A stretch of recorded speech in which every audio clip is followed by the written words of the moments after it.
লাক্সি হয়, কি হয়? লাক্সি।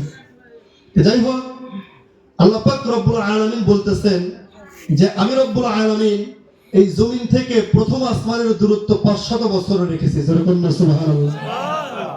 এই প্রথম আসমানের মাঝখানে একটা স্তর রয়েছে, যে স্তরকে বলা হয় মহাশূন্য। কি বলা হয়? মহাশূন্য। এই স্তরে আমরা যখন দুনিয়ার জমিন থেকে আসমানের দিকে যদি কোনো মাটির কণা অথবা ডেল ছুরি, ওটা কোথায় পড়ে? আমাদের দিকে ফিরে আসে। আর সেই স্তরে যদি কোনো কিছু ফালানো হয়, সেটা উপরেও যায় না, নিচেও নামে না, ভাসমান থাকে, তাহাকে বলা হয় মহাশূন্য। দুনিয়ার প্রথম আসমান, দুনিয়ার জমিন থেকে প্রথম আসমান 500 বছরের মোটা দূরত্ব। আবার এই প্রথম আসমান থেকে দ্বিতীয় আসমান একই রকম 500 বছরের দূরত্ব। আবার এই দ্বিতীয় আসমান থেকে তৃতীয় আসমান, চতুর্থ আসমান, পঞ্চম আসমান, ষষ্ঠ আসমান, সপ্তম আসমান, এরকম মোটা একটা ধাপ আছে। দেখা গেল কি সপ্তম আসমানে আল্লাহ পাক রব্বুল আলামিন তিনি কি রেখেছেন? বাইতুল মামুর। যেরকম সুবহানাল্লাহ। সুবহানাল্লাহ। আল্লাহর হাবিব বলেন, ও দুনিয়ার মানুষেরা শোনো, মিরাজের রাত্রি যখন হয়, হযরত জিবরাইল আলাইহিস সালাতু ওয়াস সালাম আমাকে যখন প্রথম আসমানে নিয়ে গেলেন, প্রথম আসমানে যাওয়ার পরে দরজা খুলে দেওয়া হলো, আমি দ্বিতীয় আসমানে চলে গেলাম। এখানে অনেক কথা রয়েছে। আল্লাহর হাবিব বলেন, আমি তৃতীয় আসমানে চলে গেলাম, চতুর্থ আসমানে গেলাম, পঞ্চম আসমানে গেলাম, এরপরে ষষ্ঠ আসমানে গেলাম, এরপর আমি গেলাম সপ্তম আসমানে। এই সপ্তম আসমানে বাইতুল মামুর, অর্থাৎ ফেরেশতাদের কাবা। কাদের কাবা? আমাদের কাবা হলো বাইতুল্লাহ, যেটা হলো মক্কা নগরীতে অবস্থিত। আল্লাহর হাবিব বলেন, এই বাইতুল মামুরের চতুর্পাশ দিয়ে ফেরেশতারা তাওয়াফ করতেছে, তাওয়াফ করতেছে। এই বাইতুল মামুরের চতুর্পাশ থেকে যে সমস্ত ফেরেশতারা তাওয়াফ করে, যারা একবার সুযোগ পায়, দ্বিতীয়বার আর সুযোগ পাওয়ার কোনো সুযোগ নাই। আল্লাহর হাবিব বলেন, এই বাইতুল মামুর, এই বাইতুল মামুরটা হলো আমাদের দুনিয়ার কাবা। অর্থাৎ বাইতুল মামুর সোজাসুজি, বাইতুল মামুরের যদি ছাদের মধ্যখানে যদি কোনো পাথর কঙ্কর ফেলা হয়, সেই বাইতুল মামুরের ছাদের মধ্যখানের পাথরগুলো এই সপ্তম আসমান ভেদ করে, প্রথম আসমান ভেদ করে আমাদের বাইতুল্লাহর কাবার ছাদের উপর পড়বে। একবার জোরে কন্যা সুবহানাল্লাহ। আল্লাহর হাবিব বলেন, এইরকম ভাবে আমি সেখান থেকে যাইতে যাইতে যখন আমি হযরত জিবরাইল আলাইহিস সালাম আমাকে সিদরাতুল মুনতাহায় নিয়ে গেল। এবার জিবরাইল বলতেছেন, ইয়া রাসূলুল্লাহ, এর উপর আমার যাওয়ার কোনো সুযোগ নাই, এটাই হলো আমার বর্ডার এলাকা, এর উপর আমার যাওয়ার কোনো সুযোগ নাই। ইয়া রাসূলুল্লাহ, এখান থেকে আপনি আল্লাহ তাআলা আপনাকে নিয়ে যাবে। আল্লাহর হাবিব সাল্লাল্লাহু আলাইহি সাল্লাম রফরফ নামক চেয়ার চলে আসলো। রফরফ নামক চেয়ারের মধ্যে তিনি বসলেন। বসার পরে একটানে যাইতেছে যাইতেছে যাইতেছে যাইতেছে যাইতে যাইতে অনেক যখন উপরে চলে গেল, অনেক উপরে যাওয়ার পরে পানি আর পানি, পানি আর পানি। আবার যখন অনেক উপরে চলে গেল, লা মাকালা জামা, যাইতে যাইতে যাইতে যাইতে সেখানে দেখে 70টি পর্দা রয়েছে। কয়টি?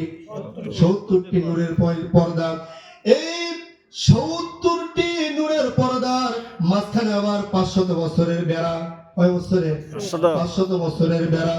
অর্থাৎ আল্লাহর কাছে যাইতে গেলে অনেক প্যারা আছে। যেরকম সুবহানাল্লাহ। তারপরে আল্লাহর হাবিব সাল্লাল্লাহু আলাইহি ওয়াসাল্লামকে একটানে আল্লাহ পাক রব্বুল আলামিন আল্লাহর হাবিবের সাথে তিনি মুলাকাত করাইছে। একবার জোরে কন্না সুবহানাল্লাহ।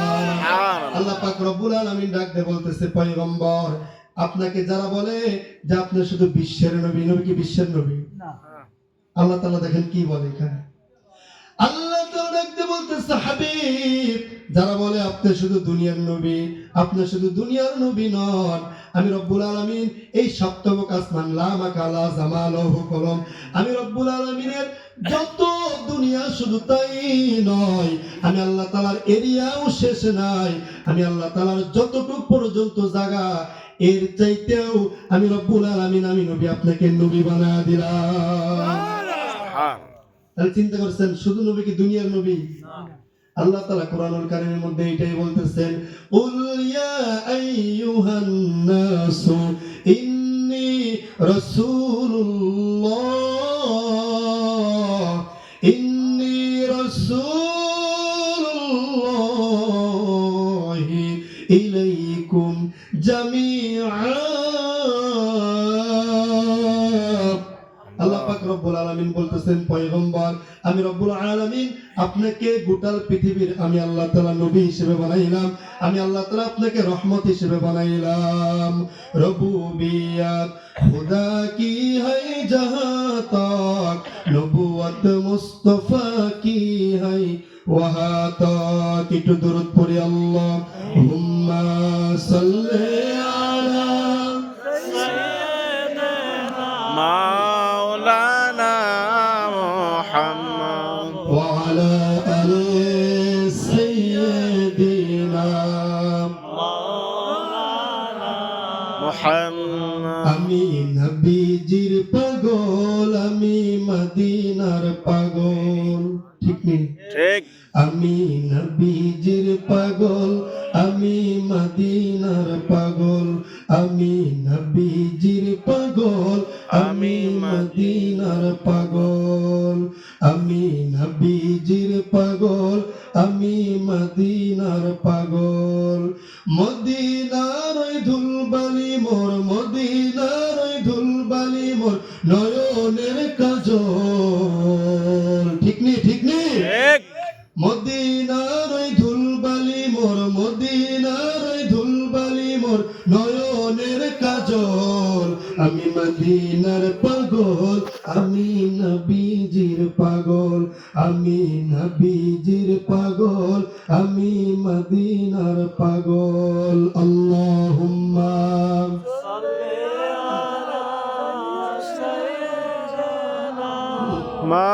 মাওলানা মুহাম্মদ। وعلى آل سيدنا মাওলানা মুহাম্মদ। ভাইরা আমার, বন্ধুগণ আমার, আমার নবী কেমন